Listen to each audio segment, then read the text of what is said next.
இன்றைக்கி நம்ம வீட்டு சமையலில் வந்து வாழைப்பூ பொரியல் தாங்க. வாழைப்பூ வந்து உடம்புக்கு ரொம்பவும் நல்லது. நம்ம வாழைப்பூ பொரியல் எப்படி செய்யணும்னு பார்க்கலாம் வாங்க.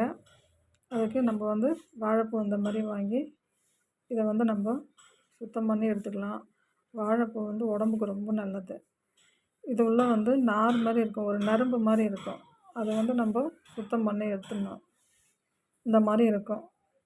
அது வந்து ரொம்ப திக்காக இருக்கும். அது வந்து நம்ம கட் பண்ணால் கூட கட் பண்ணாது. அதை வந்து நம்ம எடுத்துட்டா தான் நல்லாயிருக்கும். இல்லைன்னா நறுக்குன்னு இருக்கும் அதை நம்ம சாப்பிடும்போது. இது ரெண்டுத்தையும் சுத்தம் பண்ணி எடுத்துக்கணும். சுத்தம் பண்ணி எடுத்துகிட்டு பூவை வந்து நல்லா சின்ன சின்னதாக கட் பண்ணிக்கணும். இந்த பூவை எடுத்து சின்ன சின்னதாக கட் பண்ணி தண்ணி ஊற்றி நல்லா அலசி எடுத்துக்கலாம். இந்த பக்கம் ஒரு கடாய் வச்சு வேர்க்கடலை கொஞ்சம் 4 காஞ்ச மிளகாய் போட்டு இந்த மாதிரி வறுத்து எடுத்துக்கலாம். இதை வந்து நல்லா சுத்தம் பண்ணிவிட்டு மிக்ஸி ஜாருக்கு மாற்றி கொஞ்சம் சோம்பு போட்டு அரைச்சி எடுத்துக்கலாம். இந்த மாதிரி அரைச்சி எடுத்து ஒரு ஓரம் வச்சிடலாம். இந்த பக்கம் ஒரு கடாயில் தேவையான தண்ணி ஊற்றிக்கலாம். தண்ணி ஊற்றி உப்பு கொஞ்சம், மஞ்சத்தூள் கொஞ்சம் போட்டுக்கலாம். நம்ம கட் பண்ணி வச்சுக்கிற வாழைப்பூ அதில் சேர்த்துக்கலாம். நல்லா வேகட்டுன்னு ஒரு 10லேருந்து 15 நிமிஷம் நல்லா வேக விட்டுடலாம்.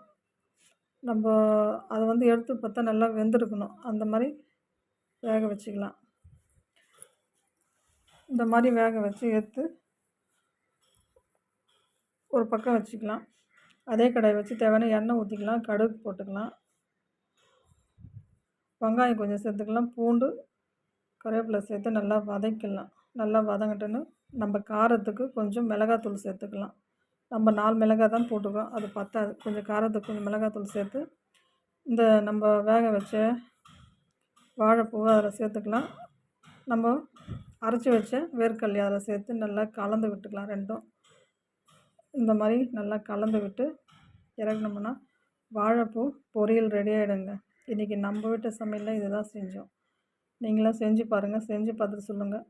வாழைப்பூ வந்து உடம்புக்கு ரொம்பவும் நல்லது. வாரத்தில் 2 முறையாவது எடுத்துக்கலாம். இந்த மாதிரி செஞ்சு கொடுத்து பாருங்கள். குழந்தைங்களாம் கூட நல்லா சாப்பிடுவாங்க. நீங்களும் செஞ்சு பார்த்துட்டு எப்படி இருக்குதுன்னு சொல்லுங்கள். பிடிச்சிருந்தா எப்படி இருக்குது